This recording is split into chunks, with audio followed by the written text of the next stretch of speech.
Les quiero dar la bienvenida al capítulo número 14 de la serie Enseñando Administración. El día de hoy vamos a ver lo que es la introducción a la sociología y cómo de alguna manera el entender esta ciencia social, este campo de conocimiento, altera al final de cuentas lo que es la administración de empresas, en esa relación que existe entre la estructura de la sociedad y el comportamiento de los individuos. Y así también sobre cómo funciona la sociología dentro de las organizaciones.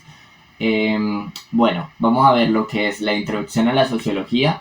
Emile Durkheim, vamos a ver Karl Marx, vamos a ver Max Weber, vamos a ver Pierre Bourdieu, vamos a ver Carlos Vilas y vamos a ver Juan Carlos Portantiero. Hoy vamos a ver de alguna manera la sociología cruda, o sea, la sociología como sociología, ¿ok?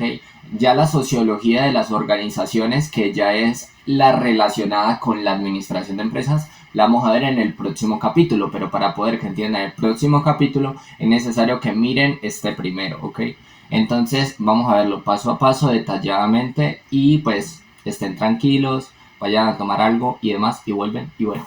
Entonces, vamos a empezar. La introducción a la sociología. La sociología nace como una ciencia social que estudia la vida social de los seres humanos, sus grupos, instituciones y sociedades. Naturalmente, pues, los primeros sociólogos empezaron a preguntar por qué cambiaban las sociedades de alguna manera y por qué pasábamos de tener una revolución a otra, por qué pasábamos de, digamos, un modelo económico como el feudalismo luego al capitalismo y cómo al final de cuentas sucedían diferentes cosas en las sociedades, ya por ejemplo el matrimonio o ese tipo de cosas. Eh, y así pues empezó esta cuestión de comprender cómo nuestro comportamiento está influido por otros, por normas e instituciones, ¿ok? Entonces se dio origen a la sociología porque esta surge en el siglo más o menos en el siglo XIII, no, digo en el siglo XIX en Europa, en el contexto de las grandes transformaciones, en donde era la revolución industrial, la revolución francesa, el crecimiento de las ciudades y los cambios en la economía, la política y la cultura. Listo, digamos que cuando sucedían esta clase de revoluciones, pues se pretendía que la sociedad fuera a cambiar en algún aspecto. En cuanto a la revolución industrial, cambió en cuanto a los modos de producción. Naturalmente se hubo, por ejemplo, un aumento de los niños, del trabajo de los niños en las fábricas y demás. Hubo también lo que fue el crecimiento de las organizaciones y del sistema capitalista. Anteriormente teníamos lo que era el sistema feudalista y demás, que todo era a partir del campo y demás, pero pues causas de esa revolución industrial fue que todos los campesinos fueron desplazados hacia las ciudades. Y bueno, y eso originó un montón de cambios a nivel económico, donde por ejemplo las familias cambiaron y por ejemplo ya existía la familia burguesa y la familia proletaria, ¿listo? Y que la familia, por ejemplo la mujer ahorita ya se iba a encargar del cuidado del hogar, mientras que los hombres iban a trabajar en las fábricas, ¿ok? Por ejemplo, la Revolución Francesa introdujo lo que fueron una serie de transformaciones políticas y nos vino a dar lo que fueron esa serie de entender ese poder ejecutivo, legislativo y judicial que tiene la gran mayoría de países. Pues esa Revolución Francesa nos trajo fue eso, que nosotros, por ejemplo, pudiéramos democráticamente elegir a nuestros mandatarios o a nuestros presidentes, que pudiéramos tener de alguna manera eh, como esa posibilidad de elegir, ¿no? Hay en algunos países que tienen dictaduras y demás donde no pueden elegir a sus presidentes y demás, o donde es demasiado difícil. Tenemos el crecimiento de las ciudades donde literalmente, pues, como les mencionaba, Marx, por ejemplo, menciona en su libro El Capital que las grandes personas que vivían en las áreas rurales y que pertenecían al capitalismo, digo, al feudalismo y demás, fueron por medio de un proceso violento desplazadas hacia las ciudades para poder ocupar esas fábricas, ¿ok? Y tenemos los cambios en la economía, la política y la cultura. Naturalmente, lo que trajo lo que fue la revolución industrial y también pues el auge del capitalismo fue la expansión de las fronteras en 1990, donde naturalmente se surgió de que ya cada una de las economías pues ya no tenía modelos proteccionistas, es decir, que vendían sus propios productos. Entonces en Colombia fabricamos nuestros productos, en Colombia fabricamos nuestras propias prendas de vestir y las comercializamos y no permitimos que otros países entren a nuestra economía. Eso se llama un modelo proteccionista, pero ya con el modelo de 1990, donde se abre las fronteras, pues ahí ya se busca mucho más exportar, que otros países nos conozcan y ejecutar de una mejor manera lo que se conoce como el comercio exterior.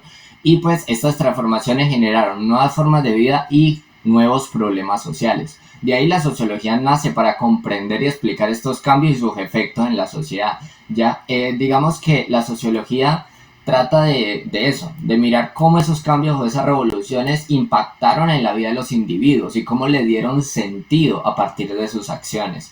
De ahí cómo surge o por qué surge la sociología es porque el mundo moderno plantea estas nuevas preguntas. ¿Cómo es posible en el orden social? ¿Por qué existen la desigualdad y el conflicto?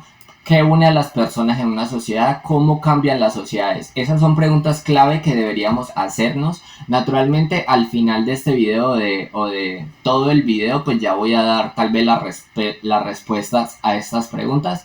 Y ya vamos a mirar, por ejemplo, que la sociología busca comprender científicamente la realidad social para transformarla y mejorarla. No es simplemente lo que creamos, porque muchas veces se piensa que las ciencias sociales o las humanidades o demás, por ejemplo, la sociología es una ciencia social, ¿no? Pero también ven sociología, por ejemplo, humanidades, ven ciencias administrativas, ven ciencias de la salud, o sea, todos tienen que ver sociología. Entonces muchas veces se piensa que las sociales y las humanidades son carreras que no son útiles o necesarias dentro de esto porque todo se trata de sentido común.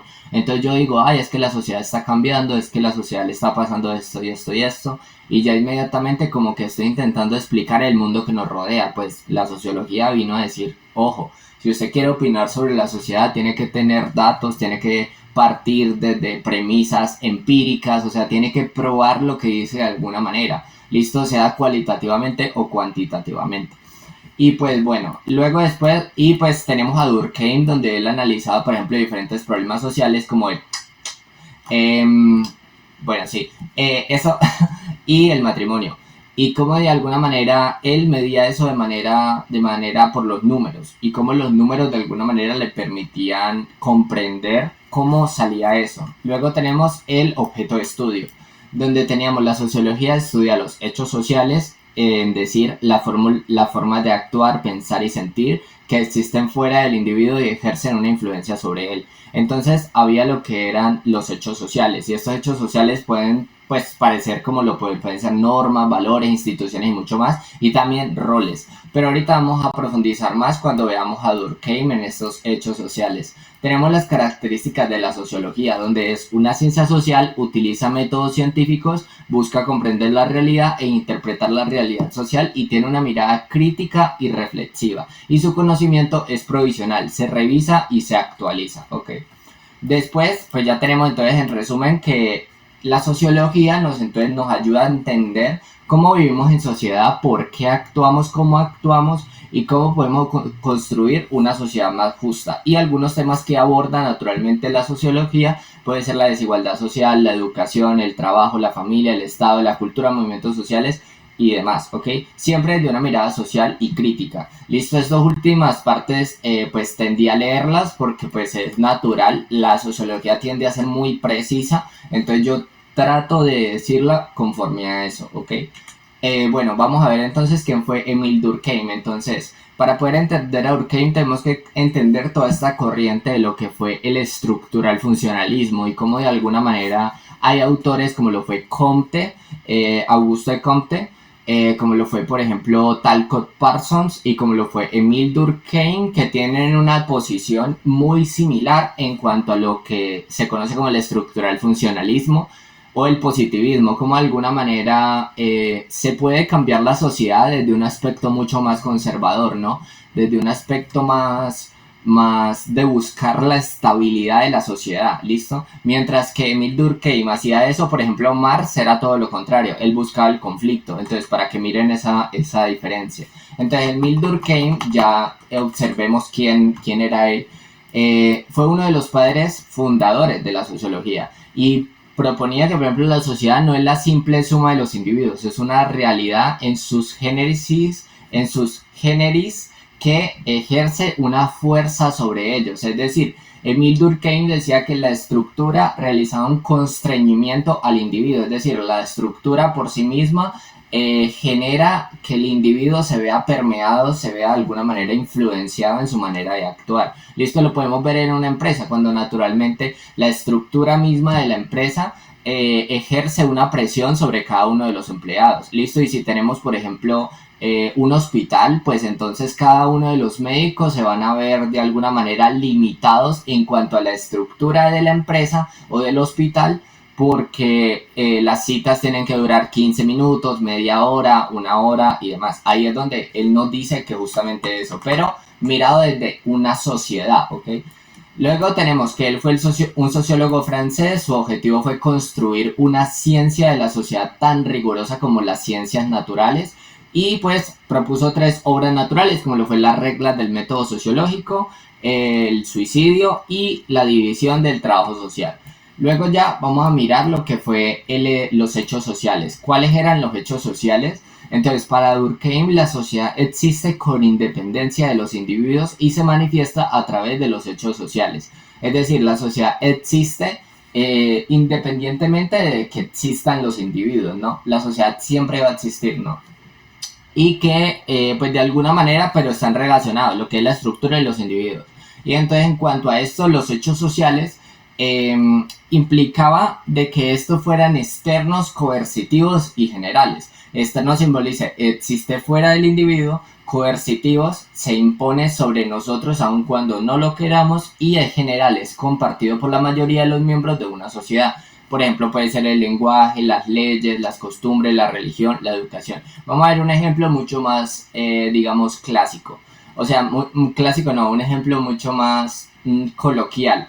Podríamos ver un velorio o un momento en el cual están enterrando a una persona. Pues es un momento en el cual, como la persona acaba de fallecer, pues entonces hay que mirar eso con mucho respeto, ¿no? Y entonces, por ejemplo, a nivel externos, tú vas a sentir una presión de actuar de determinada manera. Es coercitivo porque tú no vas a poder empezar a hacer chistes, a hacer comentarios graciosos en ese momento. No, o sea, la sociedad misma te va a generar una represión de que tú no puedas actuar de esa manera. Entonces es coercitivo. Y en general es compartido por la mayoría de los miembros de la sociedad, sin importar en la sociedad donde tú estés viviendo o vayas a vivir, sin importar si es Colombia, Japón, Estados Unidos, Argentina o lo que sea. Todos entendemos que, por ejemplo, el fallecimiento de una persona es un momento doloroso y de respeto para la familia. Y ahí es general. Entonces, por ejemplo, esa puede ser la característica de un hecho social. ¿Listo? Externo, coercitivo y general. Así también puede ser el lenguaje, las leyes, las costumbres, la religión y la educación. Luego vamos a ver lo que es, por ejemplo, el método sociológico. Durkheim proponía que la sociología debía tener un método y que estos hechos sociales debían ser vistos como cosas, es decir, de manera objetiva, donde se pudieran medir, identificar y demás. Entonces, ¿cuáles son las características de este método sociológico para Durkheim? Es tratar los hechos sociales como cosas, buscar sus causas en otros hechos sociales, no en la psicología de los individuos. Muchas veces se piensa, por ejemplo, de que un problema como el desempleo es causa de que la persona es perezosa y no quiere trabajar. ¿Listo? Esa es la principal, no, pues no la principal causa, pero es una de las causas por las cuales dentro de la psicología se mira que una persona está desempleada. También puede ser que tiene problemas personales, familiares y demás, pero bueno, no se enfoca en la psicología o en la psique de un individuo, sino dentro de una misma sociedad. Y es característica o sus causas de otros hechos sociales. Por ejemplo, podríamos identificar que el desempleo puede ser una causa de lo que es la educación. Si hay una educación de alguna manera que no es una educación de calidad, una educación que mantenga unas competencias ni nada, pues cuando el individuo se enfrenta a ese proceso de búsqueda de trabajo o de mantenimiento del trabajo, pues se va a encontrar con cierto límite, ¿no? No le van a dar trabajo porque no tiene los conocimientos. Entonces ahí es donde empezamos a mirar de que la sociología empieza a ser una ciencia. Y es, por ejemplo, también otra regla del método sociológico es explicar por funciones que cumplen en la vida social. Y la sociología entonces debe buscar las leyes sociales generales. Bueno, vamos a ver de que entonces la sociología se mide por algo que se llama dicotomías sociológicas. Dentro de esto se mira, por ejemplo, cuál ha sido esa relación entre lo que es la sociedad y el individuo. O otra dicotomía puede ser entre lo colectivo y lo individual. Eh, otra puede ser, por ejemplo, lo empresarial y lo y lo independiente, por ejemplo, o sea, son dos polos opuestos, es lo que hace referencia. Entonces Durkheim sostiene que, que lo social moldea nuestras formas de pensar, sentir y actuar, y el individuo es producto de la sociedad, y entonces que al final de cuentas la sociedad moldea al individuo y el individuo influye en la sociedad, ¿ok? Eso es como algo crucial y clave. Naturalmente Durkheim se centró más que todo en entender cómo funcionaba la estructura misma de la sociedad, más que entender el comportamiento de los individuos, que eso ya lo propuso Max Weber. Fue más como comprender cómo era la estructura misma de una sociedad. Bueno, luego pasamos a ver lo que es la división del trabajo social, en lo que se respecta a las sociedades modernas. La cohesión de la unión entre las personas se logra a través de la división del trabajo. O sea, naturalmente, ¿a qué miramos del trabajo social? No se mira tanto, o sea, aquí no estoy hablando tanto de la profesión, sino del trabajo social que hacen los miembros dentro de una comunidad y demás. Listo, como puede ser, por ejemplo, una comunidad indígena, una comunidad, digamos, primitiva de hace mucho tiempo. Entonces tenemos los dos tipos, tenemos la solidaridad mecánica y la solidaridad orgánica. Entonces la solidaridad mecánica es propia de lo que fueron esas primeras comunidades primitivas, donde se compartían una serie de creencias y valores y trabajaban en conjunto y tenían una economía comunitaria. Esta economía comunitaria era que todos se encargaban de hacer algo por su comunidad, sea cazar, sea cuidar los cultivos, sea cuidar el hogar y demás. Y pues la gran mayoría de estas sociedades, por ejemplo, se dividían el trabajo por género. Las mujeres tendían a cuidar los cultivos y a cuidar los niños, mientras que los hombres se iban a cazar elefantes o animales o demás, ¿ok? Y esa era una solidaridad mecánica. Naturalmente, en este tipo de sociedades teníamos un tipo de represión mucho más, digamos, mucho más fuerte, una represión que involucraba, pues si la persona estaba haciendo algo negativo o algo que dañara a la comunidad, pues podía ser de alguna manera linchado o pues sí, o sea, podría dentro de la misma sociedad ser excluido de esa comunidad porque todos trabajan en comunidad. Mientras que la solidaridad orgánica es propia más como de las sociedades mucho más modernas, mucho más complejas, y esto involucra que las personas son diferentes y dependen unas de otras en la especialización. Y la cohesión se basa en la interdependencia. Entonces, en estas sociedades mucho más complejas, por ejemplo, como las sociedades modernas y contemporáneas, que ya tenemos en nuestros países, pues casi todos los trabajos que tenemos ya son en algo en específico, ¿ok? Ya una persona ya no trabajamos en comunidad ni nada.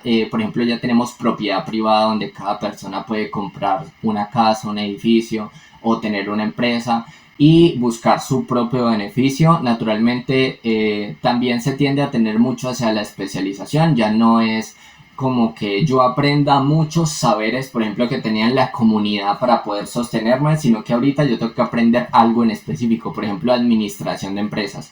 Y se busca que dentro de la administración, por ejemplo, yo me enfocara en algo en específico, por ejemplo, como lo puede ser la sociología organizacional o la sociología empresarial. Eso es una especialización. Entonces, justamente pasa eso en la solidaridad orgánica, por ejemplo, los procesos de represión donde una persona se equivoca y demás tienden a ser más restaurativos. Quiere decir que si una persona hizo un crimen o cometió un asesinato y demás, pues entonces debería ir a la cárcel, pero tener un proceso de resocialización, donde en la cárcel le enseñen, por ejemplo, arte, le enseñen cómo trabajar, le enseñen a pintar, o sea, le den otro tipo de herramientas para que cuando salga de la cárcel pueda volver a la sociedad, ¿ok? Y no necesite volver a la violencia. Entonces, ahorita en la solidaridad orgánica y en las sociedades que tenemos buscamos o bueno, la sociología busca que esta represión sea mucho más restaurativa. Luego ya tenemos de que de que Durkheim nos habla de lo que son unos tipos de, de esto, ¿ok? Es que no la palabra de suicidio, ¿ok?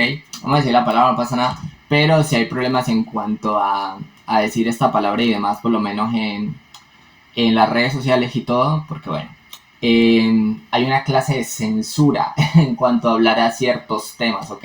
Entonces eso pues no lo miren como algo negativo, como algo para nada de esto. Esto se ve solamente en un tema sociológico para entender la sociedad y listo. Bueno, Durkheim analizaba cómo esto es un hecho social, ¿listo? Y que identifica 4 tipos de estos según el grado de integración y regulación social. Entonces, cuando una persona de alguna manera decide acabar con su vida, eh, por sí mismo de forma personal se tiende a ver como algo egoísta, ¿ok?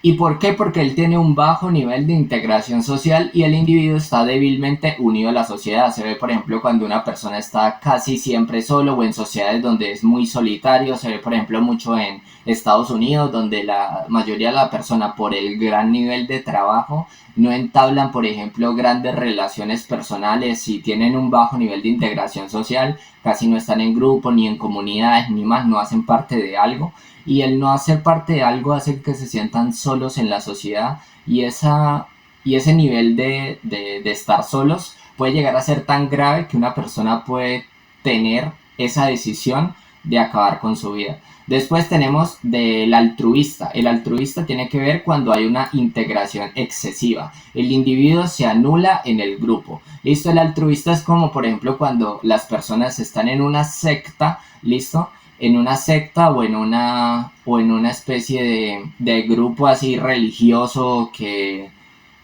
o por ejemplo los islamistas o las personas que viven por allá en pues en las partes árabes y todo lo demás, en Emiratos Árabes y demás, donde por ejemplo a causa del Corán ellos pueden intentar de alguna manera acabar con su vida, ¿listo? Porque tienen una integración excesiva. Ellos sienten que, por ejemplo, el hecho de hacer eso va a ser una ayuda para su comunidad, va a ser una ayuda para su religión, para su pueblo, para su país, ¿ok? Entonces se sacrifican por su sociedad, por su religión, por el mundo, ¿ok? Y ven eso como algo altruista. Luego después vemos el anómico. El anómico es cuando hay una baja regulación, digamos ya por parte de normas, por parte del Estado y demás. Entonces hay una falta de normas en momentos de crisis o cambios bruscos. Por ejemplo, esta baja regulación se ve, por ejemplo, cuando estamos en una guerra o en una crisis económica. Por ejemplo, la bajada del petróleo o, por ejemplo, lo que fue la crisis económica del 2008 en Estados Unidos de la de cuando se cae la burbuja inmobiliaria. O puede ser otro cambio brusco, como por ejemplo, o una crisis como lo fue el coronavirus, o sea que nadie sabía muy bien cómo actuar y cómo ser y cómo estar en la sociedad. Entonces eso, por ejemplo, produjo una gran cantidad de, de este tipo de actos en la sociedad, ¿ok? Y eso es anómico, ¿ok? Que haya una baja cantidad de regulación, entonces las personas al no saber qué hacer dentro de esta clase de sociedades, pues entonces toman la decisión de acabar con su vida.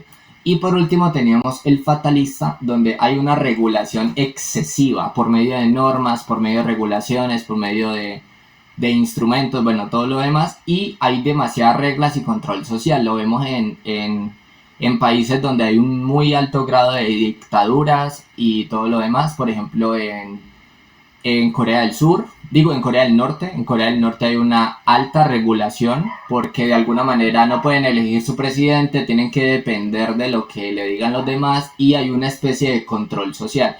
Y pues de alguna manera las personas dentro de esta clase de sociedades, más que todo en las sociedades asiáticas pasa mucho esto de una regulación excesiva, las personas toman estas decisiones de que como están siendo controlados por la sociedad y hay un alto grado de regulación, pues deciden acabar con su vida. Y esto le llaman el fatalista.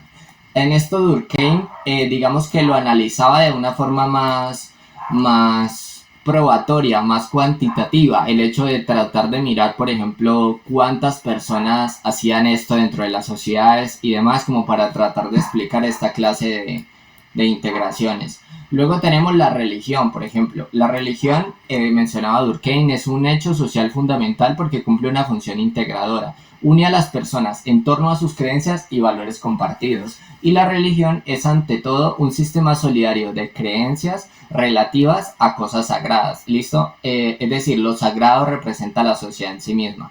Entonces, recuerden que para poder que sea un hecho social debe ser externo, coercitivo y general. Es externo porque literalmente Dios está fuera de mí y yo necesito creer en Él y demás. Es coercitivo porque a partir de las reglas o, pues digamos, normas que me mencione la religión o el catolicismo, pues entonces yo tengo que creer en eso, y si no creo, la misma sociedad como que me puede llegar a excluir de alguna manera. Y es general porque puede ser que todos los miembros de la sociedad tiendan a tener una creencia o una manera por medio de deidades de explicar el sentido de su vida, ¿ok? Entonces también la religión sería un hecho social. Y pues él dejó un legado grande en cuanto a la fundación de la sociología como ciencia y destacó el papel de lo social sobre lo individual.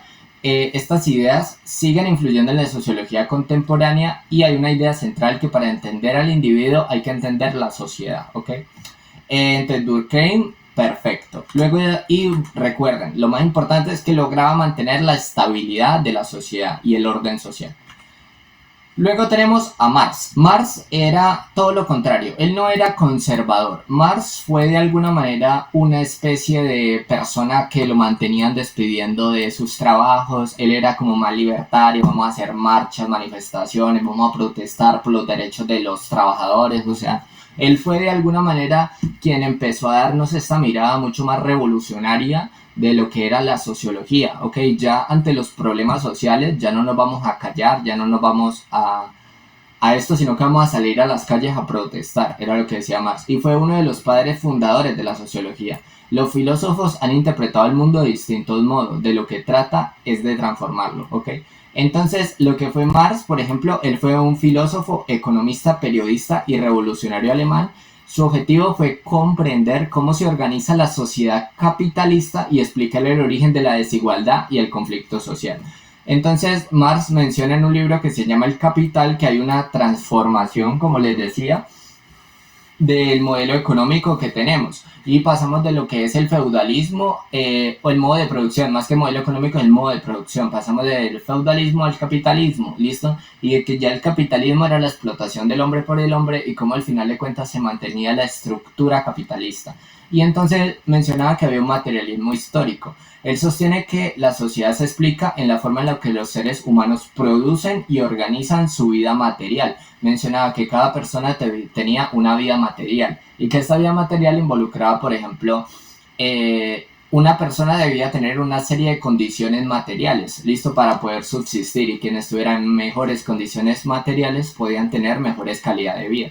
Por ejemplo, una persona que tenga más cantidad de propiedades o una mayor herencia, o que sus padres sean los presidentes o dirigentes de un país, va a tener mejor futuro que alguien que creció naturalmente en un barrio pobre donde había violencia y donde naturalmente era una población negra. Por ejemplo, hay una serie de desigualdades que Marx, digamos, que criticaría fuertemente. Tendríamos que él mencionaba dos cosas importantísimas: la superestructura, que es como lo general. Esta es como la ideología de una sociedad, y están las instituciones políticas, leyes, religión, valores, cultura. Es lo que de alguna manera genera una presión sobre los individuos de la sociedad. Y la base económica ya sería la infraestructura, y ya serían las fuerzas productivas, las relaciones de producción, los medios de producción y demás. ¿Listo? Como al final de cuentas, algo general, pero donde trabajan los individuos, algo en específico, que sería la estructura o base económica. Y ahí la base económica condiciona la superestructura. Después tenemos de que Marx hablaba de lo que eran las clases sociales. Mencionaba que justamente, como les comentaba anteriormente, él hablaba de dos tipos de familias: la familia burguesa y la familia proletaria. En la familia burguesa eran los dueños de los medios de producción, lo que hoy diríamos la persona capitalista, el empresario, la persona rica, listo, esa persona que posee el capital y que acumula y acumula y acumula y acumula la mayor cantidad de ganancias posibles. Entonces tienen ganancias a partir del trabajo de otros, ¿listo? Y entonces para Marx la sociedad está dividida en clases sociales según su relación con los medios de producción. Pueden haber tierra, fábricas, máquinas y capital. ¿Listo? Y a partir de esa división surge la división de la sociedad. Por eso él decía que la terminación de la sociedad capitalista dará como terminación a,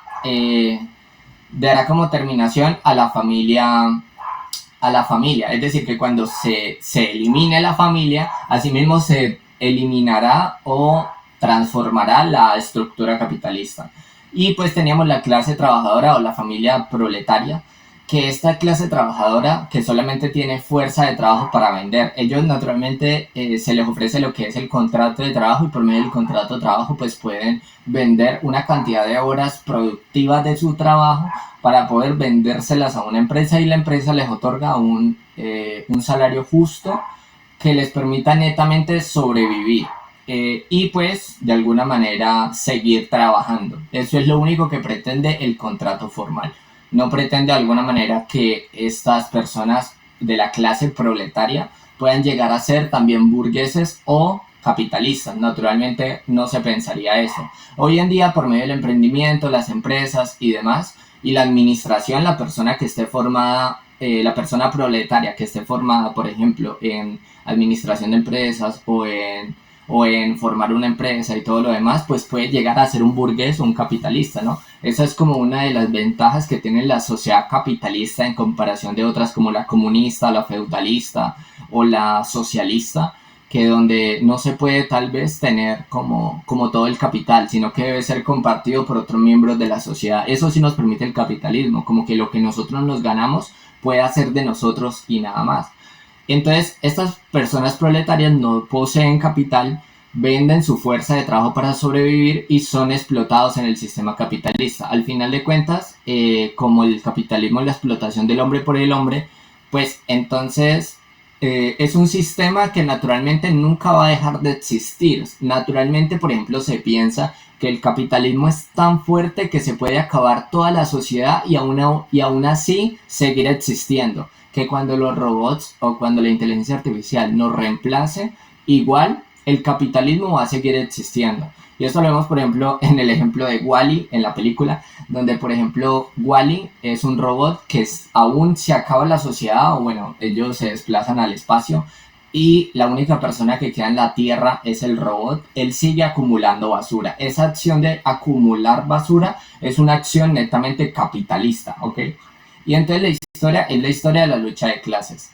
Luego ya tenemos la explotación y la plusvalía, donde el capitalista compra la fuerza de trabajo del obrero y paga un salario por ella. Para el obrero, pero el obrero produce más valor del que recibe. De alguna manera, la empresa te contrata, por ejemplo, a ti para un trabajo y ellos te pagan el salario mínimo de tu país. Pero puede que por tu trabajo tú necesites de alguna manera, o bueno, ellos te pagan el salario mínimo de lo que está propuesto en el país, pero puede que tú con tu trabajo generes 3 veces ese salario, ¿listo? Y si por ejemplo el salario mínimo en Colombia es de 2 millones de pesos, entonces tú puedas llegar a generar por ejemplo 6 millones de pesos y la empresa se queda de beneficio esos otros 4 millones a los cuales se les llama plusvalía, ¿ok?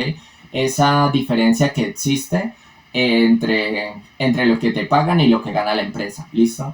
Y pues el obrero trabaja y produce valor y el capitalista paga un salario menor al obrero para que el obrero produce. Y pues ese salario al final de cuentas es explotador, porque al final de cuentas, ¿por qué es explotador? Porque simplemente se basa en que tú puedas sobrevivir, no en que puedas tener una mejor calidad de vida o llegar a convertirte en otro capitalista. Y a ver, un capitalista no es simplemente alguien que monta una empresa y gana algunos millones. Un capitalista es alguien supremamente millonario que tiene una gran cantidad de bienes y servicios y tiene casi todos los medios de producción de una sociedad, ¿ok? Podríamos verlo en las que tienen monopolios, en las empresas que literalmente son dueñas de todo un sector o de todo un mercado. Por ejemplo, Nestlé es una multinacional que es dueña como de 20 marcas o 25 marcas, lo cual le produce una gran cantidad de poder en la sociedad. Eso sí es un verdadero capitalista, ¿ok? Y la explotación es el resultado de apropiarse de la plusvalía generada por el trabajo, ¿ok? Después tenemos lo que ya es el conflicto social. Marx mencionaba que el motor de la historia es el conflicto entre las clases sociales con intereses opuestos. Mencionaba que al final de cuentas el cambio social es un motor para la sociedad y que el hecho de que una sociedad tenga problemas o tenga cambios no significa que eso sea algo malo. Toda sociedad necesita cambiar, ¿ok? Y en el capitalismo este conflicto se da entre la burguesía y el proletariado. Y ese conflicto puede llevar a la revolución y al cambio de la sociedad. ¿Listo? Este conflicto justamente, ¿no?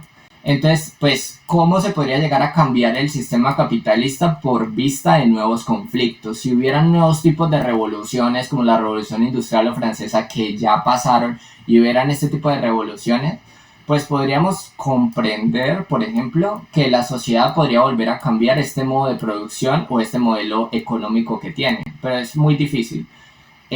Bueno, la superestructura, como les mencionaba, esto se lo había comentado, y tenemos el Estado. Lo que es para Marx, el Estado es un instrumento de dominación de la clase dominante. En las sociedades de clase, el Estado existe para garantizar el orden que favorece a quienes poseen el capital. Naturalmente, nos han dicho de que el Estado, por ejemplo, es un ente regulador de la economía y que actúa de manera neutral en cuanto a lo que son las familias, las empresas y la sociedad. Pero eso realmente es así cuando realmente Marx nos dice que el Estado no es neutral y que de hecho refleja los intereses de la clase dominante, la burguesía en el capitalismo, y que justamente el entender cómo funciona el Estado nos hace comprender de que este mismo Estado va a favorecer casi siempre a lo que son estos grandes modelos capitalistas o las empresas o todo lo demás. Y ahí lo podemos ver, por ejemplo, en que el pueblo cree que el hecho de elegir a los dirigentes hará que cambien al país, cuando muchas veces eso no necesariamente es así, porque si nosotros elegimos mal y elegimos personas que no tengan educación, que sean personas que no sepan cómo administrar, digamos, o cómo proponer estrategias para el mantenimiento o desarrollo de un país, pues no necesariamente lo van a cambiar. O sea, entonces en sociedades donde no se eligen a los dirigentes, por ejemplo, como lo pueden ser China, se logran una mayor cantidad de cambios en la sociedad, ¿ok? Porque de alguna manera estas personas tienden a tener como una serie de políticas que se mantienen a largo plazo. Uno de los problemas que existe en la política moderna es que naturalmente los periodos presidenciales son de 4 años o 6 años en algunos países. Entonces, estos periodos de 4 años hacen que haya un proyecto político, por ejemplo, conservador, 4 años, y después se pasa un modelo político libertario, otros 4 años. Entonces, ese tipo de cambios es lo que nos dice que sí, que el Estado no es neutral y que hay una serie de intereses de la clase dominante. Y si la clase dominante, por ejemplo, hay una gran cantidad de personas mayores, por ejemplo, dentro de un país donde la gran mayoría de personas, por ejemplo, que existen ahorita en los países son personas mayores, listo, tenemos sociedades muy ancianas, pues puede ser que esa clase dominante sea una clase más conservadora. Pero si la clase dominante, por ejemplo, de un país son los jóvenes, pues tendemos a orientar las políticas públicas y la política hacia algo más de izquierda, hacia algo más libertario. Hoy en día, por el auge de la tecnología, por el auge de que los jóvenes están participando más en las elecciones y que también de alguna manera se han cambiado los valores políticos, por ejemplo, en cuanto a lo que son los embarazos, el aborto, la familia y demás, y como todo esto se ha venido cambiando y ha venido como evolucionando, pues puede verse de alguna manera una serie de intereses más reflejados a elegir políticos que tiendan a ser de izquierda o a tener valores mucho más libertarios, ¿ok? Bueno, en fin. Pero eso es un tema para otro video, ¿ok? Luego ya tenemos el comunismo. Marx decía que el comunismo propone una sociedad sin clases sociales. Hoy en día pues tenemos de que todos nuestros países, bueno, tienden a una serie de dividir a la población, sea por clase baja, clase media, clase alta. Por ejemplo, en Colombia tenemos lo que es la estratificación. Clase 1, clase 2, clase 3, bueno, estrato 1, estrato 2, estrato 3, estrato 4, estrato 5, estrato 6, ¿ok?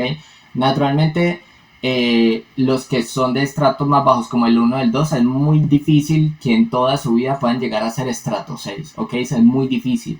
Entonces, a eso es lo que nos refiere Marx, que si nosotros cambiamos este modelo de estructura de la sociedad en cuanto a las clases sociales, y que si no hubiera clases sociales no hubiera tanta desigualdad, ¿ok? Esto implicaría, por ejemplo, el tema de la propiedad privada, que ahorita ya nosotros no tuviéramos propiedad privada y no pudiéramos tener empresa, nosotros solamente, o comprar una casa, comprar un carro. Ahorita una persona puede comprar 30 casas, 50 casas y el Estado no le coloca un límite a toda esa cantidad de riqueza, ¿ok? Solamente le pide que pague impuestos a partir de los ingresos que genera, como lo que conocemos como declaración de renta. Pero eso no significa que la persona pueda dejar de comprar casas, y la persona que naturalmente compra tantas sigue comprando y sigue comprando y sigue comprando. ¿Listo? Mientras que las personas pobres naturalmente en toda su vida logran comprar una casa sin mucho o dos casas y ya. Entonces ahí se ve de alguna manera una desigualdad entre la sociedad, entre los que nacieron ya con capital o con recursos económicos van a tener una posibilidad más grande de tener privilegios en la sociedad, un mayor grado de educación, un mayor grado de estudio, un mayor grado de nivel económico y demás. Entonces ahí se logra ver, ¿no? Pero entonces más nos dice que eso, que por ejemplo en el comunismo, si adoptáramos este modelo económico no tendríamos propiedad privada y entonces todo sería de todos, todo sería de alguna manera del Estado en este caso. Y el Estado sería el que regularía toda esta función de que todo nos pertenezca a todos en el comunismo. Ya en el socialismo no existe la figura del Estado. Ya todas las propiedades y demás son de toda la población. Todo lo que tú adquieras también es mío. ¿Listo? Entonces, claro, ahí está la cuestión de que hay muchas personas que pueden no estar de acuerdo porque dicen yo trabajé toda la vida y usted que no trabajó, usted se quiere de alguna manera beneficiar por los frutos de mi trabajo. Entonces yo compré este edificio y todo lo demás y usted ya quiere vivir acá conmigo cuando usted no lo trabajó. Claro, entonces esto produce una clase de problemas en la sociedad y por eso es tan importante la sociología al final de cuentas, porque estudia todo esto. Y también sin explotación. Se supone que ahorita con el modelo capitalista una persona se siente con el deseo de mandar a otros, hay un nivel de dependencia. Yo como soy el que tiene el dinero, el que tiene la empresa, tengo todo el derecho de explotarte laboralmente y pagarte un salario y todo esto que no es acorde a mejorar tu calidad de vida y todo eso, sino solamente a sobrevivir para poder mantener mi capital, ¿ok?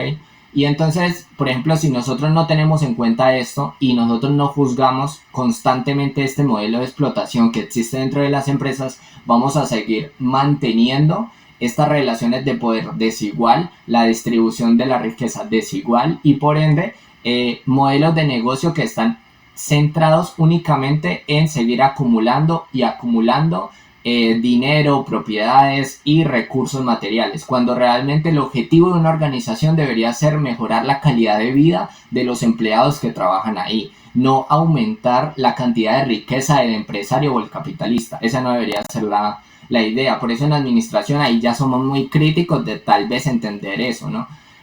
Pero lamentablemente la gran mayoría de personas que logran estudiar administración de empresas tienen posturas muy conservadoras o de derecha o tratando de mantener la estructura capitalista. Entonces siguen promoviendo el hecho de que hay que administrar para poder hacer que el capitalista tenga más dinero, más propiedades y demás, en vez de mejorar la calidad de vida de los trabajadores. Pero bueno, eso es algo que ustedes tienen que pensar. Por eso hay algo que se llama la autorreferencia profesional. El hecho de tener en cuenta que hay una clase de problemática, por ejemplo, económica, social y demás, que me afecta y yo tengo que reconocerla para que eso no afecte mi ejercicio profesional. ¿Listo? Bueno. Y Marx decía de cada uno según su capacidad, a cada uno según sus necesidades. El objetivo final es una sociedad más justa, igualitaria y solidaria. Entonces ya sabemos que de alguna manera Marx no le escapaba del conflicto. Él decía, el conflicto es necesario dentro de una sociedad en que el conflicto es el motor del cambio social. ¿Listo? Luego tenemos a Max Weber. Los dos que mencionamos miraban a la sociedad en su conjunto. Max Weber ya empezó a decirnos, bueno, cómo las personas comprenden el sentido de su acción social, ¿ok? O de su conducta. Entonces, Marx fue uno de los padres, Weber fue uno de los padres fundadores de la sociología, y él mencionaba que buscaba comprender e interpretar la acción social para poder explicar el sentido de las personas que le dan a su conducta. Él trataba de mirar eso en cuanto al sentido de la acción de los individuos. Entonces, él fue un sociólogo alemán, abogado, economista e historiador, que su objetivo fue comprender la acción social para explicar la vida en sociedad, y se interesó por el Estado, la religión, la economía, la burocracia y el poder. Creo que el aporte más importante que tuvo Weber fue la burocracia, y que de alguna manera la burocracia estudia cómo es la forma más eficiente de la organización en la sociedad moderna, y que por medio de división del trabajo, jerarquía, autoridad, normas y reglas escritas, impersonalidad en el trato, selección por mérito y capacidad técnica, especialización y profesionalización de los funcionarios, pues la burocracia podía hacer que una organización ganara mayor cantidad de dinero en menos tiempo, ¿ok?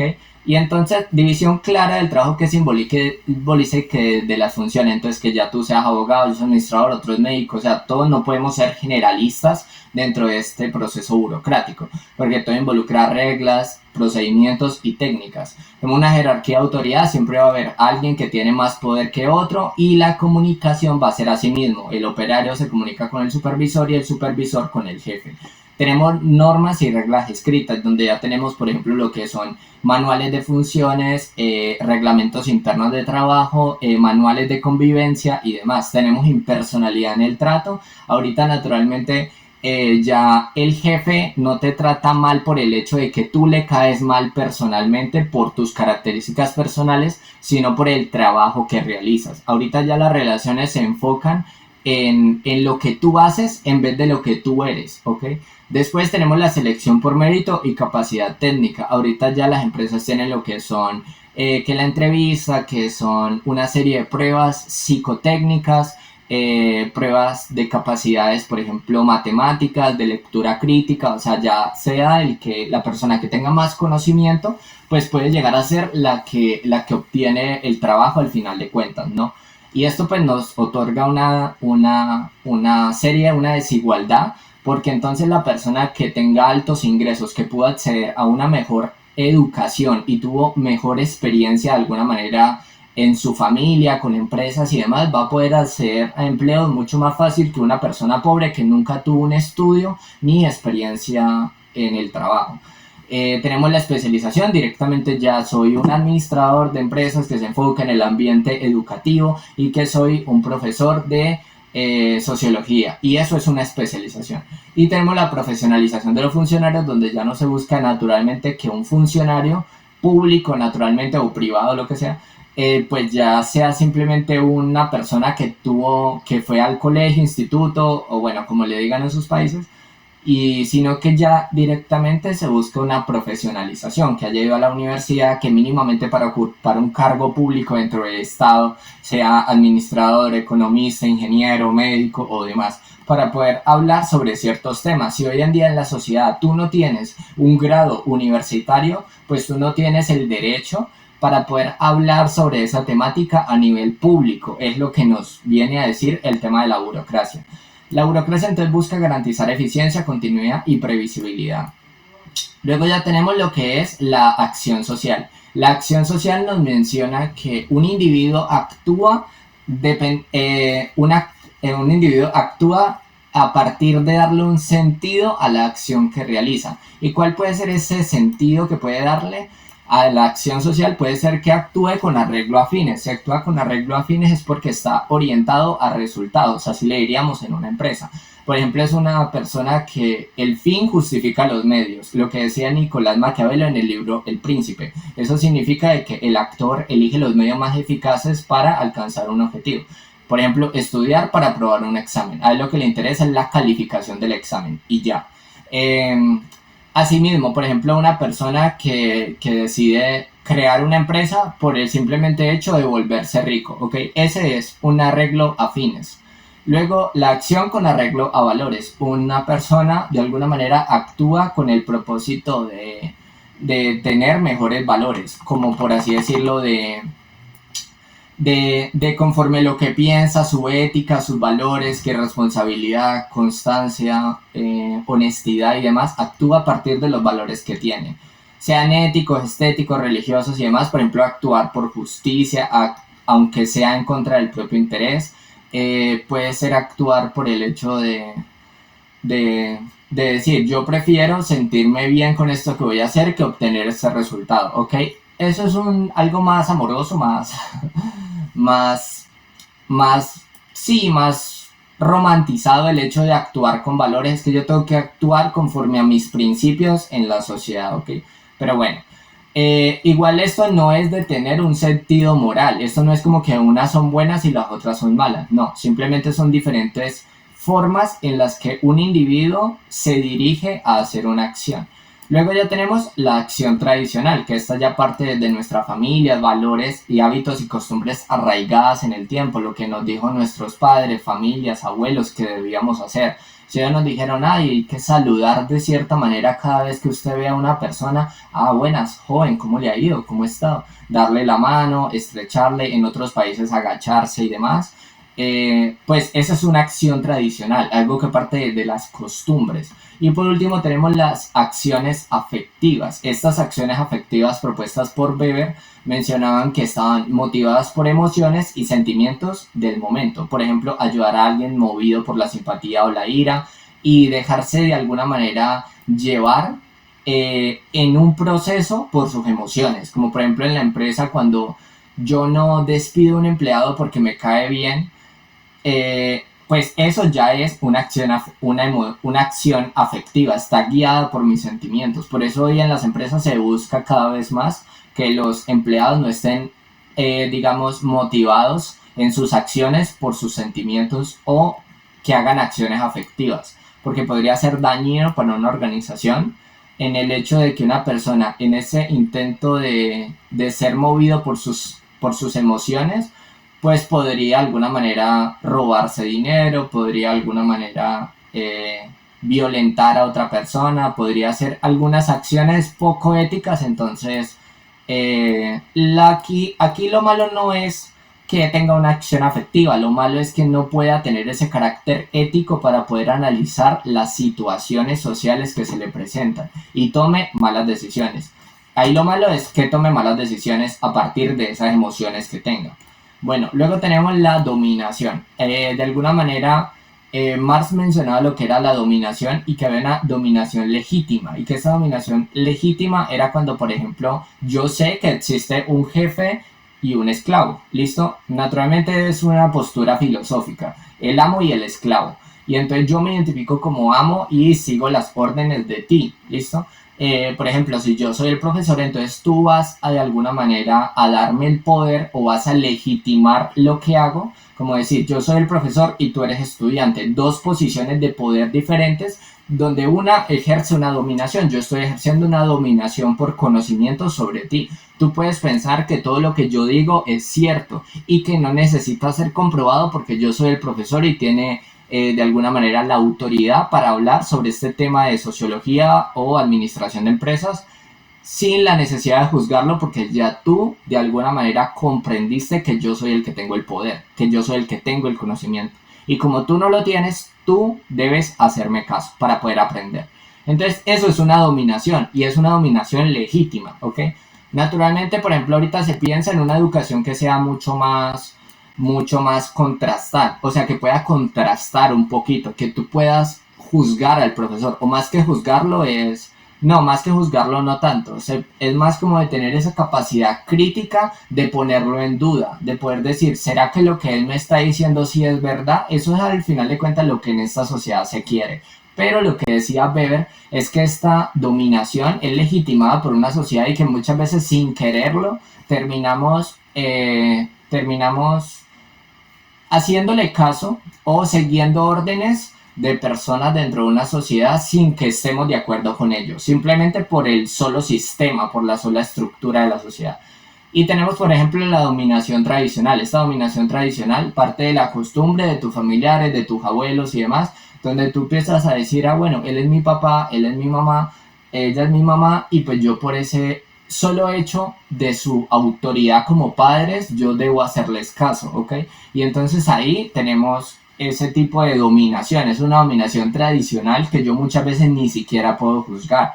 Muchas veces también puede ser como, por ejemplo, ya a nivel macro, a nivel de una sociedad, lo podemos ver, por ejemplo, en una monarquía, por ejemplo, donde hay reyes, por ejemplo, lo que es el caso de España, Inglaterra o Reino Unido, donde todavía tienen el rey, la reina y demás. Ese tipo es una dominación legítima porque se pasan, digo, una dominación tradicional porque se pasan el poder de familia en familia. O lo podemos ver en Colombia cuando la familia Uribe o la familia Pastrana, pues todos se van pasando el poder de persona en persona. Pues ese tipo es una dominación tradicional y pues es algo que de alguna manera se acepta porque proviene de una tradición, ¿listo?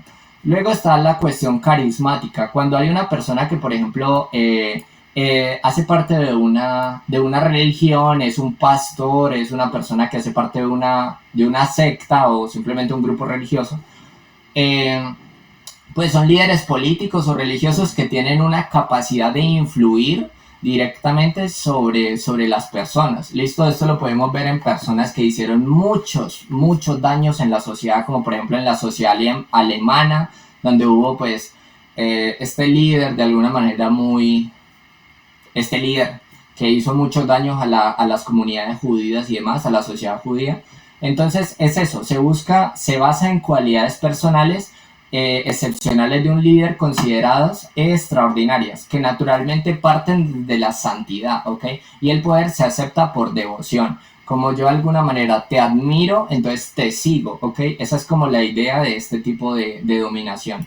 Y tenemos la dominación legal racional, que esta ya se basa en normas, en un sistema de normas, leyes establecidas de manera racional. El poder se acepta porque es elegido según reglas legítimas. Listo, un juez, un funcionario público, y entonces las personas se colocan en conjunto, en grupo, para poder decir, bueno, vamos a dar un mecanismo para poder elegir a nuestro presidente. Puede ser, por ejemplo, una votación, y en esa votación vamos a hacer de que los que voten, o la mayoría de personas que voten en un país por cierto candidato escogido de forma aleatoria, pues esa persona va a tener la dominación legal racional. Es decir, ahorita le otorgamos el poder a una persona de acuerdo a las normas o leyes que establezcamos dentro de la sociedad. Puede ser, por ejemplo, todos los países que de forma democrática tienen a su presidente, ¿listo? Y escogen, por ejemplo, ahorita en Colombia, pues ya tenemos casi las elecciones y está por elegirse entre los diferentes candidatos, que son Cepeda, Paloma, Abelardo y demás, al candidato, ¿listo? Y este candidato hoy en día no es nadie lo conoce, nadie las o los conocen, porque naturalmente son muy poco conocidos, pero cuando ya sea presidente, ya todos lo vamos a conocer o todas la vamos a conocer, y le tenemos que hacer caso porque de forma legal, racional, nosotros ya estamos dando un poder que por ser ciudadanos de un país democrático, ya estamos aceptando que a quien elijamos mayoritariamente le vamos a hacer caso. ¿Ok? Ese es el carácter legal racional. Y a diferencia de otras formas de poder, la dominación legítima es aceptada como válida por quienes la obedecen. Luego ya tenemos la ética protestante y el espíritu del capitalismo. Naturalmente, en esta Weber investiga cómo ciertas ideologías religiosas contribuyeron al desarrollo del capitalismo moderno, como lo puede ser la ética protestante, como el calvinismo y demás, que promovió valores como el trabajo duro, la austeridad, la disciplina, el ahorro, la inversión. Naturalmente, en este tipo de religiones, por ejemplo, se piensa de que una persona debería trabajar duro, debería tratar de no robar nada, tratar de ser lo más ético posible, debe ser ahorrador, disciplinado, cuidar a su familia. Ese tipo de valores que son muy conservadores, pues tienden a fortalecer la idea del sistema económico o el sistema capitalista que tenemos hoy en día. Y estos valores generaron el espíritu del capitalismo, una actitud racional y sistemática para organizar la vida económica buscando la ganancia. Hoy en día, por más daño que haya hecho el sistema capitalista dentro del desarrollo de la sociedad, el mismo capitalista, el mismo sistema nos ha promovido de quien busque ese beneficio a corto plazo o la acumulación de los medios de producción, se puede ver como como emprendedor, como ahorita se habla de el empowerment, que es como el empoderamiento y se ve como algo positivo hoy en día, mirándolo de esas categorías, positivo o negativo, pero no debería ser la manera. Y el aporte principal que hizo Weber dentro de toda la sociología fue mirar cómo la sociología tenía un método interpretativo, es decir, el Bernstein, que era el sentido subjetivo que las personas le dan a sus acciones para poder explicar la realidad social, ¿listo? Y con ese sentido del Bernstein, pues pueden comprender de alguna manera cómo se estructura la sociedad desde los individuos. Entonces, recuerden que él estudiaba lo que eran los individuos y cómo esos individuos, por medio de sus acciones, daban una estructura a la sociedad. Después tenemos a Pierre Bourdieu. Bourdieu, él era más relacionado a lo que tiene que ver con lo social, está incorporado en los cuerpos y en las mentes a través de la historia. No hay prácticas naturales, todo lo que hacemos está socialmente construido. En que todo, al final de cuentas, parte desde las construcciones sociales, ¿listo? Y la construcción social es que los grupos de individuos o la sociedad se une para dar ciertos significados a las cosas y las creen de una manera legítima a partir del poder, ¿ok? Entonces, ¿quién fue él y demás? Vamos a verlo. Y espérate. Vamos a verlo, listo. Vamos a verlo en este caso. Tenemos a que Pierre Bourdieu, allá. Tenemos que Pierre Bourdieu sostiene que no existe una separación tajante entre lo natural y lo social. Lo que creemos natural, por ejemplo, como los gustos, talentos, formas de hablar, formas de movernos o de pensar, en realidad es producto de la sociedad, ¿ok? Hoy en día, por ejemplo, el hecho de que yo sea administrador de empresas no hace referencia a que tal vez es algo innato, algo que nació conmigo o algo natural. Es algo que de alguna manera mi propio núcleo familiar, mi entorno, me llevó a que yo seleccionara eso. Yo pude haber sido otra profesión, médico, abogado y demás, pero el hecho de que haya nacido en cierta civilización cambió los procesos de socialización que tenía y hoy en día yo soy, por ejemplo, administrador de empresas por ese simple hecho, tal vez porque mi familia tenía empresas, porque mi familia tenía como diferentes unidades económicas y me hizo interesarme por esa temática. Pero asimismo él habla de eso, no hay nada natural, no hay nada que se nos surja porque sí, no es como que hay, entonces mis papás eran políticos y yo también me incliné hacia ahí, no necesariamente, o sea, tú te inclinaste hacia la política es por el proceso de socialización que te dieron. Si tus papás hubieran sido políticos, pero a ti luego, desde que naciste, te llevaron a vivir con tus abuelos o con tus tíos en otro país, con otros valores, otras creencias, probablemente hoy no serías político como tus padres, sino que simplemente seguirías una línea diferente. Entonces eso es justamente lo que nos dice él, se vuelve una construcción social. Luego ya tenemos lo que son esos, lo que él menciona como el hábitus, que es el sistema de disposiciones duraderas y transferibles que las personas incorporan a lo largo de su vida a través de la socialización, donde es producto de nuestra historia social, orientan nuestras percepciones, pensamientos, acciones de manera automática sin que seamos plenamente conscientes, nos cambia lo que son esas maneras de pensar, sentir, percibir y actuar y genera prácticas naturales y coherentes con nuestra posición en el mundo social. Hábitos hace referencia a toda esa serie de prácticas compartidas que tenemos con nuestra familia y demás, y que fueron transferidas a partir de la tradición. ¿Listo? Puede ser, por ejemplo, que toda tu familia tiene ciertos hábitos a la hora de comer. Por ejemplo, todos se sientan en la mesa para poder almorzar o desayunar o demás a cierta hora del día. En el desayuno a las 9 de la mañana, en el almuerzo a las 12 del día, en la comida a las 7 de la noche. Y eso ya está materializado al final de cuentas. Y eso es transferible. Tú cuando tengas hijos le vas a transmitir esas mismas costumbres, ese mismo hábitos a tus hijos, ¿ok? Y naturalmente ellos también van a desayunar a esa misma hora y van a comer a esa misma hora y van a almorzar a esa misma hora, ¿ok? Y bueno, en el ejemplo también, por ejemplo, una persona que creció en un lugar donde se valora la lectura, probablemente leerá y valorará los libros sin que nadie se lo pida, porque lo tiene incorporado en su hábitus, ¿listo? Como él miraba desde pequeño que literalmente sus papás leían, le va a ser muchísimo más fácil leer porque esos hábitos se lo permiten, ¿ok? Pero la persona que naturalmente, por ejemplo, así mismo sucede con la violencia, por ejemplo, quien creció en una familia violenta, por ejemplo, tenderá a tener ciertas acciones, mucho, o sea, va a tener tendencia a realizar ciertas acciones violentas en algún futuro, ¿ok? Por el simplemente hábitos donde creció. Mm, Después tenemos lo que son los campos, que son espacios estructurados de posiciones objetivas donde los agentes e instituciones compiten por diferentes tipos de capital. Por ejemplo, el campo educativo, campo artístico, campo económico, campo político, y que cada campo tiene sus propias reglas del juego y lo que está en juego, lo que se disputa es distinto a cada uno. Ya les voy a explicar esto. Prefiero primero explicarles los diferentes tipos de capital.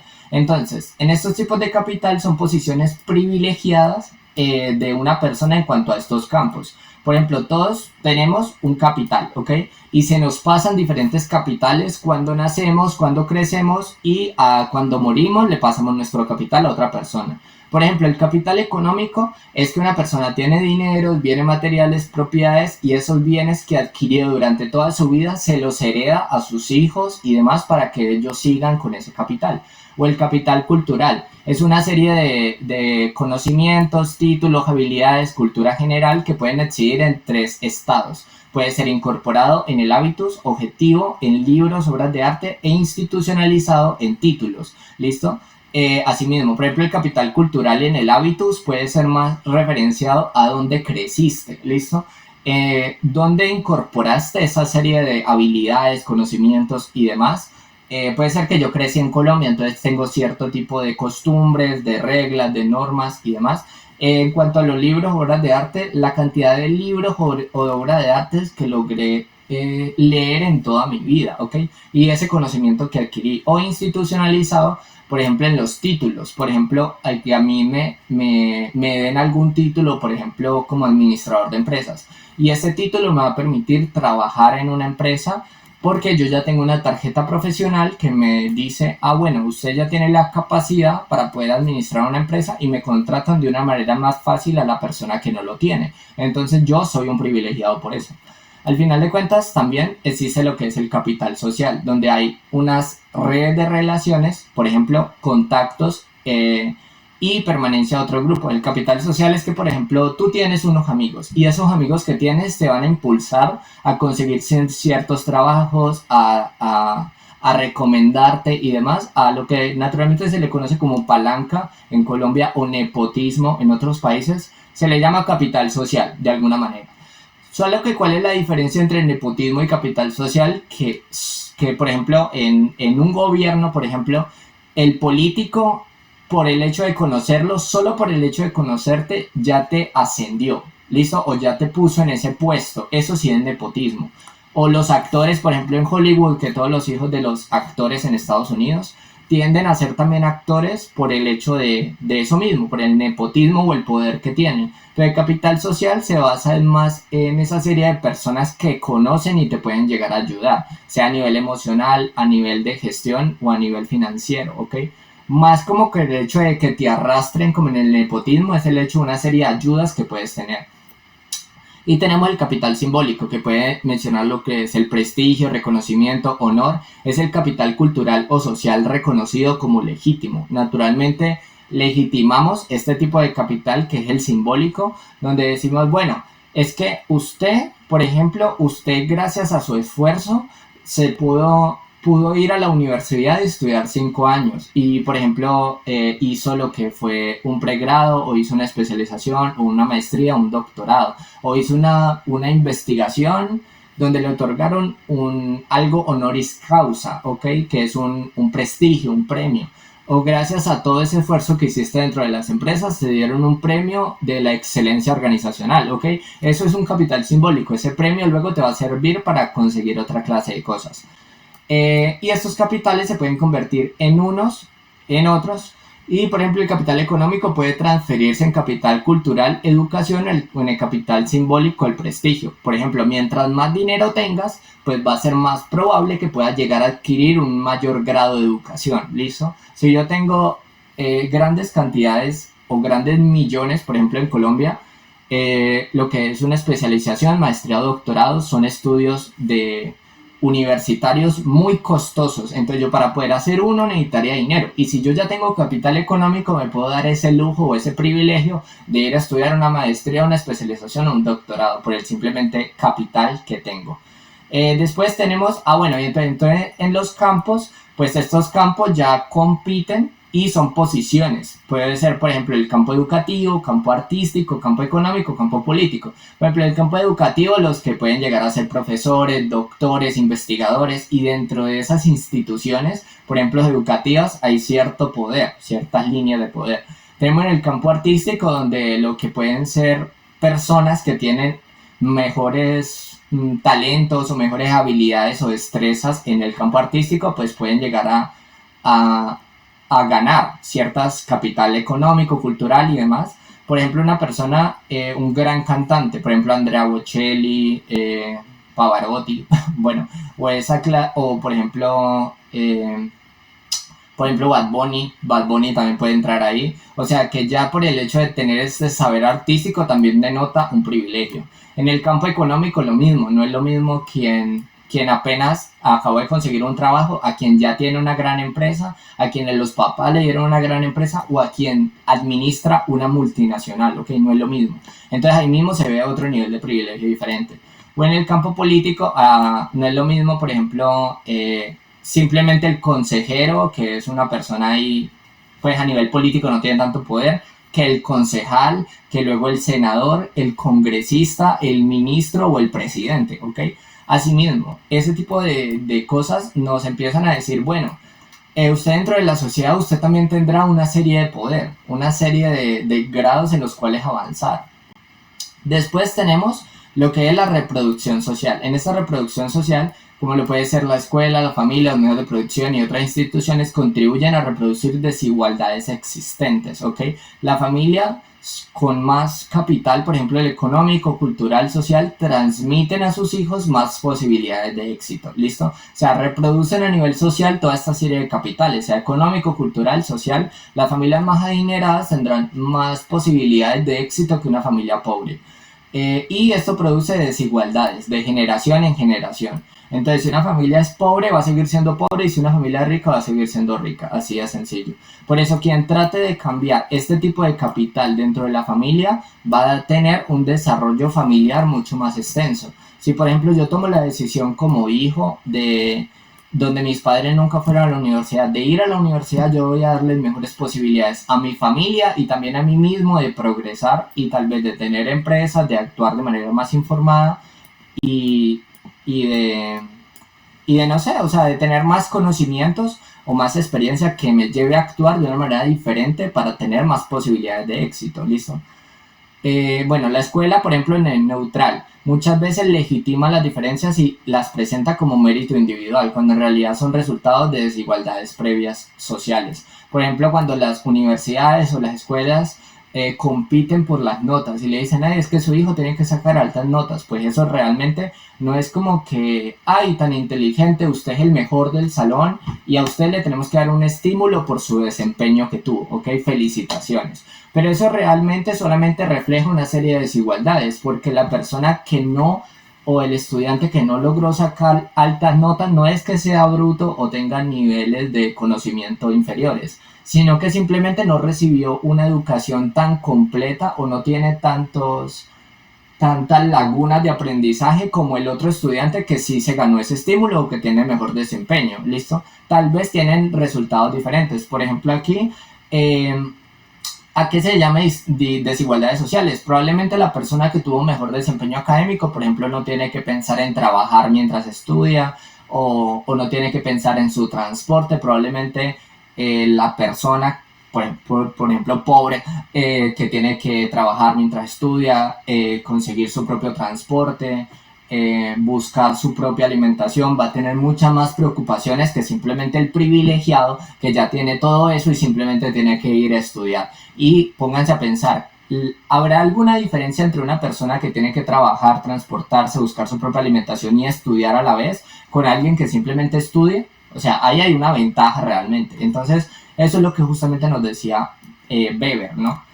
Weber no, Bourdieu nos decía eso, que se reproducen ese tipo de desigualdades y que hay una violencia simbólica. Esta violencia simbólica es que el poder que se ejerce de manera invisible a través de significados, valores y creencias aceptadas como naturales y hace que las dominaciones parezcan legítimas. Entonces uno ya ve a una persona, por ejemplo, que dice acá, es normal que algunos sean más inteligentes que otros. Uno suele decir, uy, es que esa persona es muy inteligente y uno cree que eso ya es natural.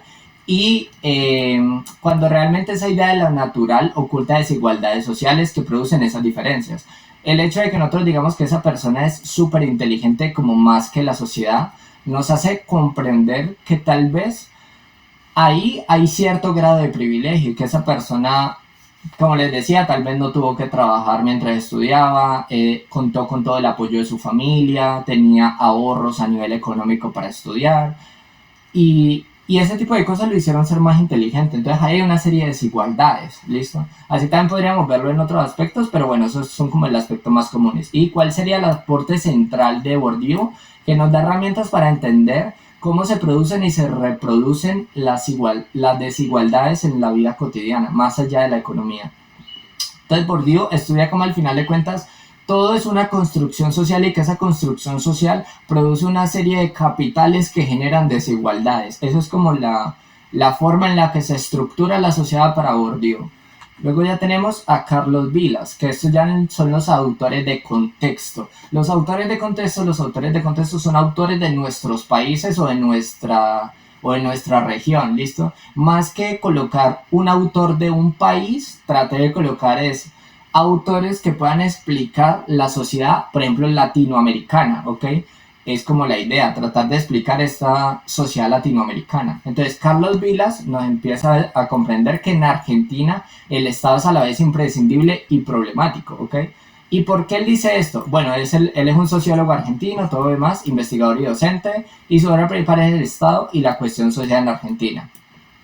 Entonces, ¿por qué dice que es imprescindible y problemático? Porque asimismo como en Argentina y en toda Latinoamérica ha habido avances y retrasos, ¿listo? Donde el Estado de alguna manera tiene una trayectoria desigual y hay una construcción de las instituciones básicas como educación, salud, normas y administración de manera básica. Naturalmente tenemos educación de muy poca calidad, los sistemas o los hospitales de salud en todas las partes de Latinoamérica tienen muchas carencias, no hay medicamentos, hay poco personal médico, el Estado a veces no les paga y demás. Las normas que tenemos, por ejemplo, a veces son muy desiguales, hay mucha justicia o demás donde las personas que cometieron algún delito o alguna violencia no van a la cárcel ni son juzgados plenamente por causa de corrupción y demás, y la administración también a veces está corrupta. Entonces aquí el hecho de entender estos avances que se ha tenido,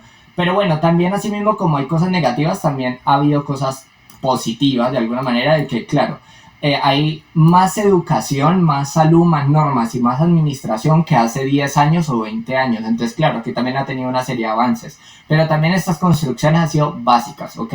Naturalmente no son como construcciones de otros países de Europa o países anglosajones y demás. Y hay una capacidad para organizar y regular la vida social. Y en cuanto a los retrasos, hay una débil capacidad para garantizar derechos de forma igualitaria, segmentación social persistente y dependencia económica y alta desigualdad. Naturalmente, hoy en día estas sociedades latinoamericanas tienen, por ejemplo, una serie de desigualdades en lo que tiene que ver con el ámbito de que ahorita ya son las políticas públicas o la serie de normas para las mujeres, para los hombres, para cierto tipo de población negra o población, por ejemplo, negra o afro, para los que se identifiquen. Para las personas también indígenas, ¿listo? Alguna clase de este tipo de poblaciones y empiezas a hacer una segmentación social a partir de la comunidad donde tú estés, así mismo va a ser la ley. Pero ¿dónde está el problema? Que no se garantizan estos derechos de forma igualitaria porque no tienen en cuenta lo que se llama la interseccionalidad. Y entonces, ¿qué pasa cuando tú no solamente perteneces a la población afro y eres una mujer afro que aparte está embarazada, ¿ok? Ahí hay tres tipos de desigualdades. Entonces ahí, por ejemplo, la ley no se aplicaría para ti, aplicaría para uno de los tres casos, o estando embarazada, o siendo mujer, o siendo población negra. No, no, no es como que vayan a tomarte en cuenta en tu caso personal, ¿no? Entonces por eso hay una serie de retrasos. Y hay una dependencia económica y una alta desigualdad. Hoy en día se tiende, por ejemplo, a tener una alta dependencia económica en cuanto a las empresas o, por ejemplo, en cuanto al Estado. Las personas ahorita necesitan un subsidio para poder vivir, o las empresas tienen que dar una serie de ayudas, donaciones y demás, y hay una alta desigualdad. Se ve que en nuestros países, por ejemplo, hay personas que tienen todas las empresas, ¿ok? En Colombia puede ser el Grupo Santo Domingo, el Grupo Empresarial Antioqueño, los ingenios en el Valle del Cauca, ¿ok? Y así viceversa podríamos mirar en muchos países cuál es la situación en específico. Pero existe esa desigualdad y entonces los ricos se hacen más ricos y los pobres más pobres. Después tenemos una capacidad estatal, que es la posibilidad real que tiene el Estado de llevar adelante sus objetivos. Desde qué recursos puede llevar a cabo sus objetivos, por ejemplo, recursos materiales, humanos, organización institucional, legitimidad y autonomía relativa. Entonces, cuando nosotros vamos a ir a ver, por ejemplo, y a ir a protestar para que este Estado no sea tan desigual y promueva algunas relaciones más justas para todos, equitativas y equilibradas, pues nos vemos ante una limitancia, ¿no? De que hay una serie de recursos financieros específicos, hay un presupuesto, no hay tantas personas contratadas, hay una organización institucional que puede limitar, por ejemplo, la cantidad de hospitales que existen y todo lo demás. Entonces, esa clase de cosas como que nos hacen entender que a mayor capacidad estatal, mayor capacidad de garantizar derechos y promover el bien común. Y así mismo. Entonces nos hacen entender que mientras menos capacidad estatal tenga, habrá menos posibilidad de garantizar esos derechos y promover el bien común. ¿Listo?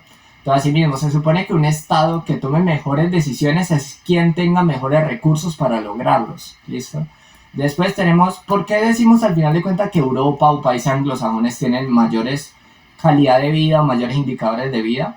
Porque, por ejemplo, allá se tiende a tener mayor tecnificación en las empresas y entonces se pueden producir mayores cantidades de bienes y servicios, lo que contribuye al fortalecimiento de la economía en el Producto Interno Bruto. Por ejemplo, los niveles de industrialización de Estados Unidos, donde naturalmente el salario es muy alto, el país gana mucho dinero, entonces se pueden mejorar las vías, los edificios, los hospitales, las universidades y se puede garantizar mejores derechos. Pero ¿qué podemos esperar en los países latinoamericanos donde hay muy poquitas, digamos, recursos? Se tiene que hacer lo que sea con las uñas, decimos en Colombia. Como tenemos tan poquitos recursos, hay que hacer lo que tengamos que hacer en nuestro trabajo con esos límites que tenemos, ¿ok? No tenemos más. Con lo que tenemos que trabajar. Tenemos que regular el Estado y la cuestión social. La cuestión social surge de la desigualdad producida por el capitalismo.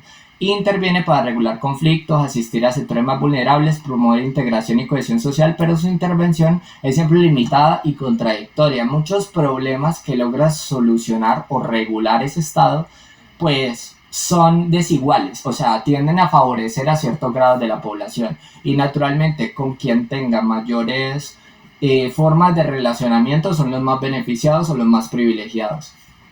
Ya tenemos lo que son los tipos de Estado según Vilas. Tenemos un Estado instituyente, un Estado excluyente y un Estado incluyente, un Estado excluyente.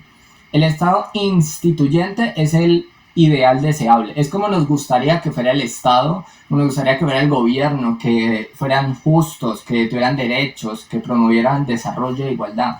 Pero eso no pasa. Y tenemos el Estado incluyente, que esta es una situación intermedia inestable, donde integra parcialmente, avanza en algunas áreas, pero deja sectores afuera. Naturalmente esta es como la más común en Latinoamérica, donde naturalmente este Estado como que promete unas cosas según el presidente de turno que exista y prometen unas cosas, cumplen otras o las cumplen parcialmente. Y bueno, así mismo. Luego tenemos el estado excluyente, donde este no integra, no garantiza derechos, reproduce desigualdad y fragmentación y tiene un riesgo permanente, por ejemplo, como en Argentina, que este no integra, no garantiza derechos ni nada y tiene fragmentación.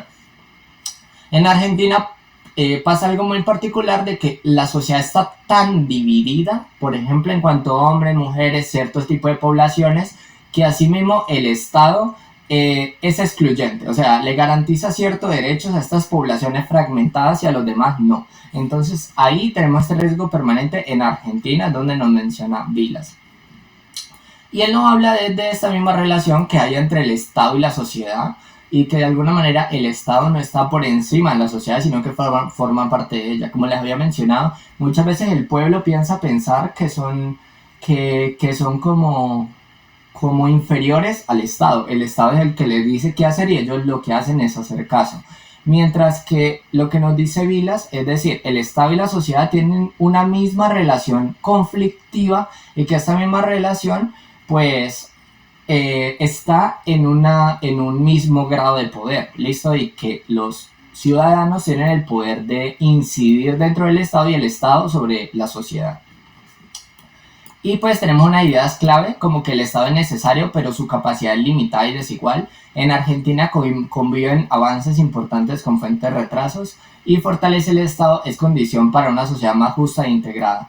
Y el legado, ¿cuál es el legado de él? Es que Vilas dejó una mirada crítica y constructiva sobre el Estado argentino, combinando teoría y análisis de la realidad. Un Estado con mayor capacidad, más autónomo, más justo y al servicio del bien común. Es decir, que mientras más recursos tenga una sociedad o un Estado para poder subsistir, podríamos de alguna manera tener mejores condiciones de vida o mejor calidad de vida dentro de nuestros países.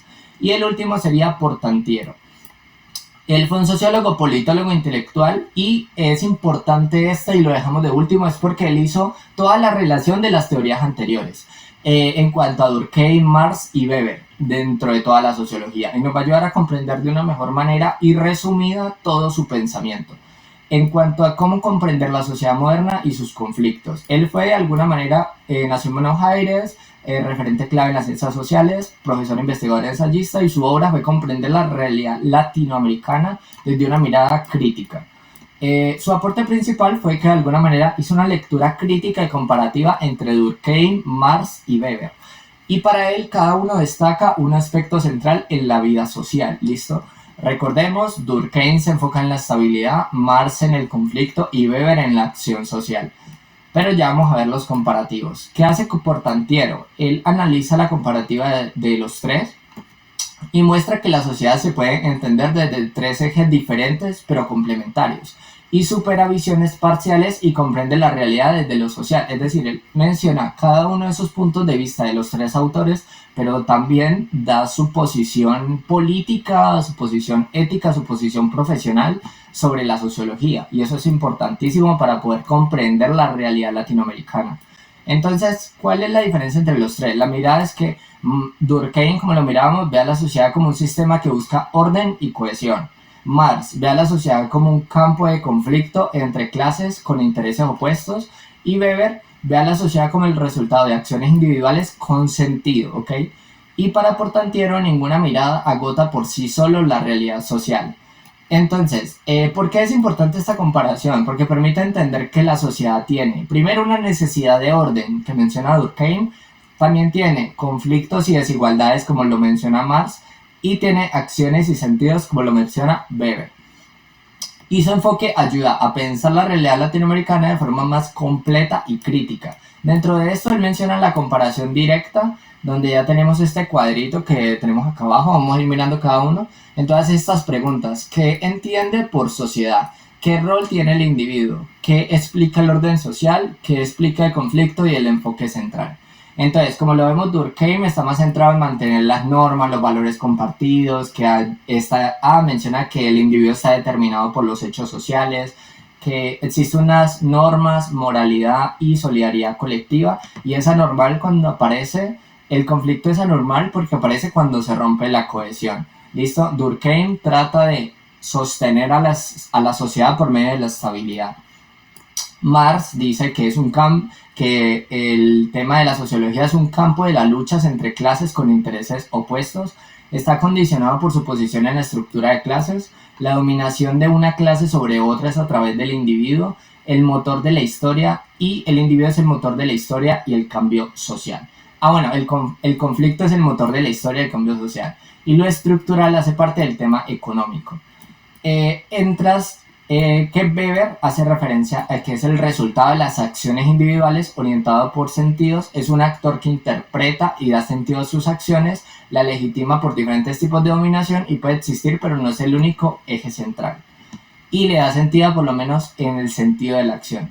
Aquí de alguna manera nosotros ya habíamos visto a los tres, por eso no los explico así detallado porque ya los habíamos visto. Aquí lo único es que estaba leyendo la síntesis o el resumen, por eso traté de leerlo. Aquí lo importante es comprender qué dice Portantiero, que es el autor que habla sobre la realidad latinoamericana de la sociología contemporánea. ¿Listo? Él habla que la sociedad es a la vez orden, conflicto y acción con sentido. Es decir, integra las tres teorías en una sola, y eso es importantísimo.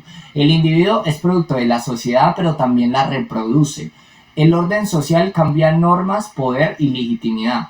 Él dice que el conflicto es real, pero convive con el orden y el consenso. Y él tiene una mirada mucho más integral y crítica de la sociedad. Entonces, Portantiero hace una unión y menciona que la realidad latinoamericana hace parte de mantener la estabilidad dentro de los conflictos, dentro de los sentidos de acción social que tienen los individuos. Entonces, por eso su visión es súper importante dentro de la sociología.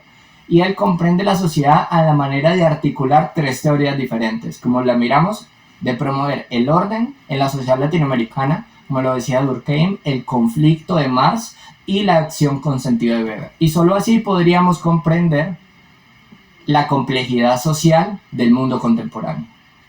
Espero que este video les haya sido útil. Recuerden que al final de cuentas aquí estamos subiendo videos sobre administración de empresas y demás. La idea es eso, ver como la introducción a la sociología. Ya en el próximo capítulo vamos a ver lo que es la sociología de las organizaciones, como al final de cuentas la sociología tiene una incidencia dentro de las organizaciones y cómo se transforma a partir de eso. Entonces, cualquier pregunta que tengan y demás me la pueden dar en los comentarios. Y pues la idea fue informar a partir de este tema para todos los que estén estudiando sociología o quieran aprender más sobre sociología, ¿ok? O los que estén estudiando administración que también vean sociología. ¿Listo? Espero que haya sido útil el video y cualquier pregunta me lo dejan en los comentarios.